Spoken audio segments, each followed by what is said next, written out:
திராவிட முன்னேற்ற கழக தலைமையிலே அமைக்கப்பட்ட கூட்டணி கட்சிகள் போராடி போராடி அவர்கள் தொகுதியை பெற வேண்டிய அவல நிலை அந்த கூட்டணியிலே இருக்கின்றது.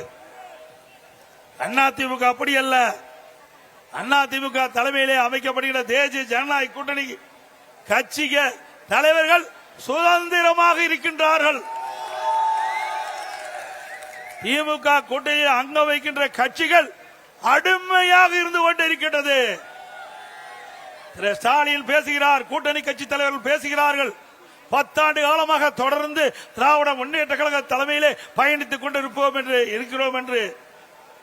ஆக 10 ஆண்டு காலம் திராவிட முன்னேற்ற கழகத்திற்கு அடிமையாக இருந்து கொண்டிருக்கின்றீர்கள். இப்படி அடிமையாக இருந்த காரணத்தினால்தான் 2021 சட்டமன்ற பொதுத் தேர்தலில் திராவிட முன்னேற்ற கழக தலைமையிலே அமைக்கப்பட்ட கூட்டணிக்கு ஒதுக்கப்பட்ட இடத்தை விட குறைவான இடத்தை பெற்றிருக்கின்றீர்கள். ஆக திராவிட முன்னேற்ற கழக தலைமையிலே அமைக்கப்பட்ட கூட்டணி கட்சியை சேர்ந்த தலைவர்களை எண்ணி பார்க்க வேண்டும்.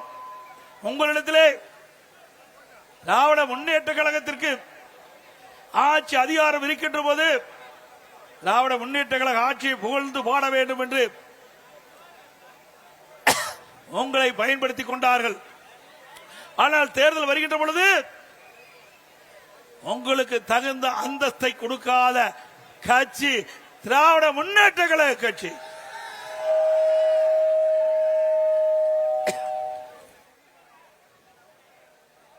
திரு கம்யூனிஸ்ட் கட்சியை சேர்ந்தவர்கள் போராடி போராடி பார்த்தார்கள். அவருடைய கட்சியுடைய நிர்வாகிகள் கூட்டத்தை கூட்டி பார்த்தார்கள். எவ்வளவோ முயற்சி செய்தார்கள். ஆனால் கடந்த தேர்தலில் போட்டியிட்ட தொகுதியை விட குறைவான தொகுதியை தான் பெற்றிருக்கிறார்கள். அதே போல திருமாவளவன் விடுதலை சிறுத்தை கட்சிகள், திருமாவளவன் தலைமையில் இருக்கின்ற விடுதலை சிறுத்தை கட்சி எவ்வளவோ போராடி போராடி 8 இடங்களில் பெற்றிருக்கிறாங்க. அது ஒரு அங்கீகரிக்கப்பட்ட கட்சியா இருக்குது. அங்கீகாரம் இல்லாத ஒரு கட்சிக்கு அதிக இடம் கொடுத்திருக்கிறாங்க. இதுதான் திமுக.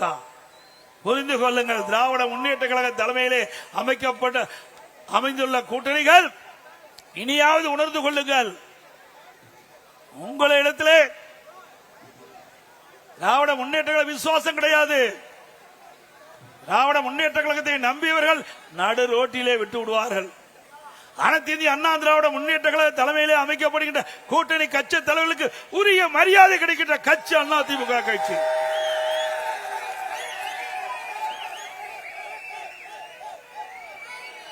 இன்றையெல்லாம் 5 ஆண்டு காலம் திராவிட முன்னேற்ற கழகம் ஆட்சி செய்தது. 5 ஆண்டு காலம் திராவிட முன்னேற்ற கழகம் ஆட்சி செய்தது. நாட்டு மக்களுக்கு என்ன செய்தார்கள்? ஆட்சியிலே மக்களுக்கு துன்பம்தான் மிஞ்சியது.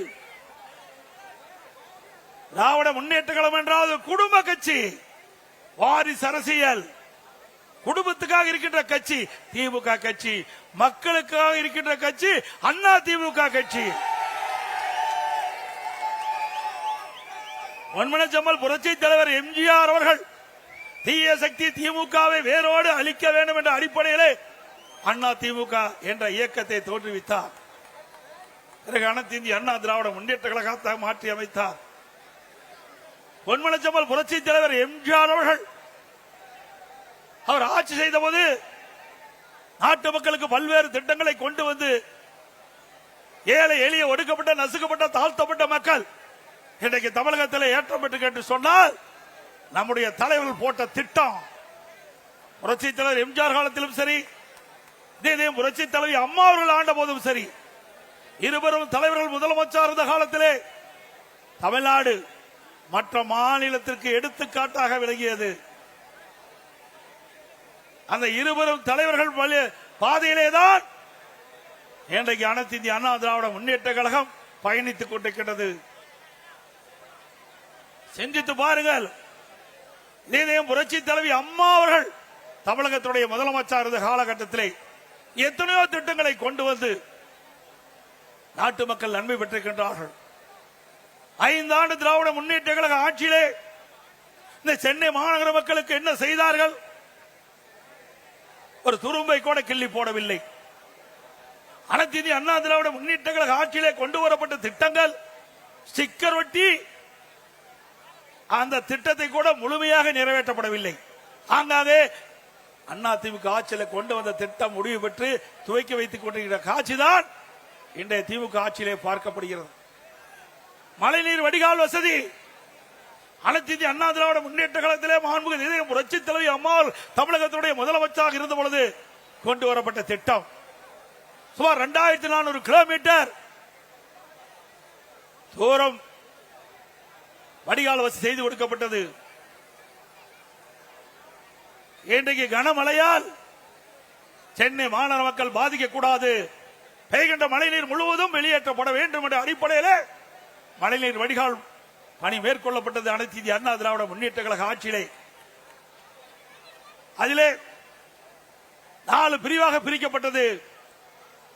பேஸ் 1 பேஸ் 2 இரண்டும் அண்ணா திமுக ஆட்சியிலே நிறைவேற்றப்பட்டது. பேஸ் 3 பேஸ் 4 ஆட்சி மாற்றம் திராவிட முன்னேற்ற கழகம் ஆட்சிக்கு வந்தது. இதுவரை முழுமையாக வடிகால் வசதி பணிகள் நிறைவேற்றப்படவில்லை. 2 ஆண்டுக்கு முன்பே இன்றைய முதலமைச்சர் திரு ஸ்டாலின் அவர்களும் தமிழக உள்ளாட்சித்துறை நகர்ப்புற வளர்ச்சித்துறை அமைச்சர் அவர்களும் சென்னை மாநகரத்தில் இருக்கின்ற அமைச்சர் பெருமக்களும் எவ்வளவு மழை பெய்தாலும் ஒரு சொட்டு தண்ணீர் கூட சென்னை மாநகரத்தில் தேங்காது என்று குறிப்பிட்டார்கள். நாம் கொண்டு வந்த திட்டம் மழைநீர் வடிகால் பணி அனைத்து இந்திய அண்ணா திராவிட முன்னேற்ற கழக ஆட்சியில் கொண்டு வரப்பட்ட திட்டம். அந்த திட்டத்தை கூட இவர்கள் முழுமையாக நிறைவேற்ற முடியவில்லை. 2 ஆண்டுக்கு முன்பே இந்த திட்டம் நிறைவேற்றப்பட்டு 98% நிறைவேற்றப்பட்டதா ஒரு பச்சை பொய்யை இன்றைய முதலமைச்சர் குறிப்பிட்டார். சென்னை மாநகரத்தில் இருக்கின்ற அமைச்சர்கள் குறிப்பிட்டார்கள், இங்கே இருக்கின்ற மேயர் குறிப்பிட்டார். வடிகால் பணிகள் 98% நிறைவேற்றப்பட்டு எவ்வளவு மழை பெய்தாலும் சென்னை மாநகர மக்கள் பாதிக்கப்பட மாட்டார்கள், ஒரு சொட்டு தண்ணீர் கூட சென்னை மாநகர சாலைகளை தேங்காது என்று இவர்கள் பத்திரிகையை வெளியிட்டார்கள். ஆனால் நிலைமை என்ன? இதுவரை இந்த வடிகால் பணிகள் நிறைவேற்றப்பட முடியவில்லை. அதோடு